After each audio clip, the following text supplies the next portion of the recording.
26. ayette ayıp yerleri kendilerine belirdi ifadesi onların ayıp yerlerini bilmedikleri ya da görmedikleri anlamına da geliyor diyor. Yok, sadece örtülü. Doğal olarak örtülü. O kadar.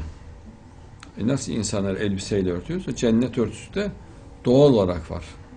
Yani nasıl arılarda, kuşlarda doğal süs varsa cennet ehlinin de cinsel organları kapalı oluyor.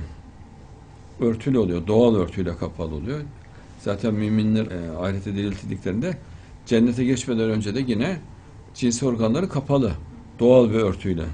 Yani vücudundan olan bir örtü. Allah tarafından yaratılmış bir örtüyle kapalı.